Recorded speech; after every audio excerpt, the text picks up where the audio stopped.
ക്ലാസ്സിലെ മലയാളത്തിൻ്റെ ഇന്നത്തെ തുടർ പ്രവർത്തനങ്ങളിൽ ഒന്നാണ് ആൽബം നിർമ്മിക്കാം എന്നുള്ളത്. പക്ഷി ആൽബം നിർമ്മിക്കാനാണ് ഇന്ന് ടീച്ചർ നമ്മളോട് ആവശ്യപ്പെട്ടിരിക്കുന്നത്. എങ്ങനെയാണ് നമുക്ക് നല്ല ഒരു പക്ഷി ആൽബം നിർമ്മിക്കാൻ സാധിക്കുന്നത്? കൂട്ടുകാർ, നിങ്ങൾക്ക് പരിചയമുള്ള പക്ഷികളുടെ കുറച്ച് ചിത്രങ്ങൾ നല്ലതായിട്ട് വെട്ടിയെടുത്ത് ഒരു A4 ഷീറ്റിൽ ഒട്ടിക്കുക. അതിന് ചുറ്റും സ്കെച്ച് പെൻ ഉപയോഗിച്ച് ആകർഷകമായ രീതിയിൽ എന്നാൽ വളരെ ലളിതമായി ഔട്ട്ലൈനൊക്കെ കൊടുത്ത് ആ A4 ഷീറ്റിനെ നമുക്ക് മനോഹരമാക്കാം. അതിനുശേഷം നമുക്ക് ആ പക്ഷിയുടെ പേര് അതിന് താഴെ എഴുതുക. അതിനുശേഷം അതിന് താഴെ ആ പക്ഷിയെക്കുറിച്ച് വളരെ ലളിതവും ഹ്രസ്വവുമായ രീതിയിൽ ഒരു കൊച്ചു കുറിപ്പും കൂടെ തയ്യാറാക്കി കഴിഞ്ഞാൽ നമുക്ക് പക്ഷി ആൽബം റെഡിയായി. അപ്പോൾ കൂട്ടുകാർ, നിങ്ങൾക്ക് ഏറ്റവും ഇഷ്ടമുള്ള ഏതാനും പക്ഷികളുടെ ചിത്രങ്ങൾ ഒട്ടിച്ച് നല്ല ഒരു പക്ഷി ആൽബം തയ്യാറാക്കി നിങ്ങളുടെ ടീച്ചർക്ക് അയച്ചു കൊടുക്കുക. ഞാൻ തയ്യാറാക്കിയ ഒരു പക്ഷി ആൽബത്തിൻ്റെ മാതൃക കൂട്ടുകാർക്ക് ഞാൻ പരിചയപ്പെടുത്തി തരാം. നിങ്ങൾ ഇതുപോലെ നിങ്ങൾക്ക് ഇഷ്ടമുള്ള മറ്റു ചില പക്ഷികളുടെ ചിത്രങ്ങളും ഒട്ടിച്ച് പേര് എഴുതി കുറിപ്പും തയ്യാറാക്കി നല്ല ഒരു പക്ഷി ആൽബം തയ്യാറാക്കാൻ ശ്രമിക്കാം. ഇത് ഒരു മാതൃക മാത്രമായിട്ട് കാണുക. ഓക്കെ.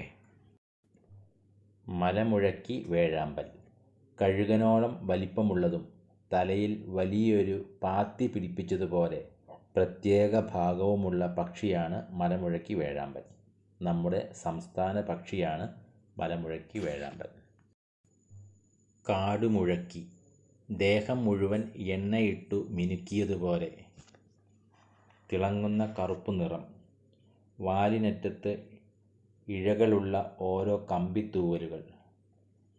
ചെറുപ്രാണികളാണ് പ്രധാന ഭക്ഷണം. പൊന്മാൻ. പൊന്മാൻ, മീൻകൊത്തി എന്നീ പേരുകളിൽ അറിയപ്പെടുന്നു.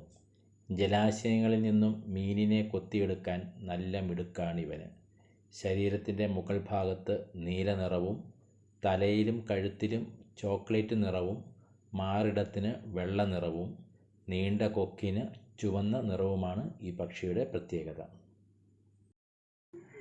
നമ്മുടെ നാട്ടിൽ ധാരാളമായി കാണുന്ന ഒരു പക്ഷി. ശരീരം മുഴുവൻ പച്ച നിറം, ചുണ്ടിലും കഴുത്തിലും ചുവപ്പ് നിറം. മനുഷ്യരോട് നന്നായി ഇണങ്ങുന്ന പക്ഷി. പരിശീലിപ്പിച്ചാൽ സംസാരിക്കാൻ കഴിവുള്ള ഒരു പക്ഷി. കാണാൻ നല്ല ചന്തമുണ്ട്. നാട്ടുമൈന, കവളം കാളി എന്നീ പേരുകളുമുണ്ട്. ദേഹം തവിട്ട് നിറം, ചിറകിൽ വെള്ളവര, തലയും കഴുത്തും മാറിടവും കറുപ്പ്, കണ്ണിന് ചുറ്റും മഞ്ഞ നിറം, കാലുകളും കൊക്കും മഞ്ഞ തന്നെ. മരപ്പൊത്തുകളിലും കെട്ടിടങ്ങളുടെ ഭിത്തിയിലും കൂടുകൂട്ടും.